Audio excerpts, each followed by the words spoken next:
ஒண்ணே ஒண்ணு, உன் உடம்பு. யாரு போனாலும், பொண்டாட்டி போனாலும், பிள்ளை போனாலும், யாரு போனாலும் உடம்பு உன் கூட வரும்.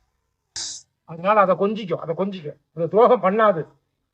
அது துரோகம் பண்ணாத ஒரே ஒரு விஷயம், துரோகம் பண்ண தெரியாத அந்த உலகத்தில் ஒண்ணுன்னா அது உடம்பு மட்டும்தான். அதை பார்த்துக்கணும். நெய் பாத்துக்க, புல்லரிக்குது எனக்கு, அப்படியே புல்லரிக்குது. அதனால அதை பார்த்துக்க, கொஞ்சிக்கும். அதுக்கு தேவையானதை கொடுத்துக்க, தேவையில்லாத கொடுக்காது. இரவு என்பது, தூக்கம் என்பது உன் மரணத்தின் ஒத்திகை. கடவுள் 100% இருக்காருன்னு சொல்றேன், எல்லா பக்கமும் நிறைஞ்சிருக்காருன்னா உண்மையை நம்புறது என்ன தெரியுமா? மரணம் எப்படி நிம்மதி, தூக்கம் நல்லா வருதுல்ல, அப்படி ஒரு தூக்கம்.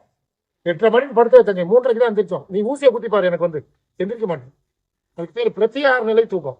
மரணம் அதே மாதிரி இருக்கும், சூப்பரா இருக்கும் மரணம். அதுக்கு ஒத்திகையை டெய்லி இறைவன் கொடுக்குறான். அதை நம்ம பயன்படுத்தினா மட்டும்தான் நம்ம புதுப்பிச்சுக்கிறோம். நம்ம உடம்பு நம்ம புதுப்பிச்சுக்கிறதுக்கு தான் தூக்கம். ஆனால் அதை நம்ம பயன்படுத்திக்கிற மாட்டோம். ஏன்? ஏதோ ஒண்ணுது ரைட்டா. அதனால பாத்துக்கோ, நீ எனக்கு செய்யற கைமாறு இதெல்லாம் ஃபாலோ பண்ணிட்டு திரும்பி இங்க இடத்துக்கு வராமல் இருப்பது எனக்கு செய்யற கைமாறு. நீ எத்தனை தடவை 1000 தடவை இங்க வந்தாலும் உண்மையை மட்டுமே உறக்க சொல்லுவோம். நீ இதை செய்யாமல் சரி பண்ண இயலாது. உணவை மாற்றாமல், பழக்க வழக்கத்தை மாற்றாமல், நீ இரவு தூங்குறதுக்கு நைட் திண்ணிருக்கெல்லாம் பண்ணேன்னா திரும்பி ரெக்கவரி ஆக மாட்டோம். அப்ப இதெல்லாம் பண்ற சாக மாட்டோமா? சாவோம், ஆனா நல்லா சாவோம். இல்லைன்னா ஆஸ்பத்திரிக்கு போய் நாரி சாவோம். அவ்வளவுதான், புரியுதா? இப்போ மரணம் என்பது என்ன? என்னது? நின்றுகிட்டு இருக்குமா போயிட்டு இருக்குமா? நின்றுகிட்டு இருக்குமா போயிட்டு இருக்குமா? நின்றுகிட்டு இருக்குமா போயிட்டு இருக்குமா? போயிட்டு இருக்கோம், போய்கிட்டே இருக்கும். ரைட்.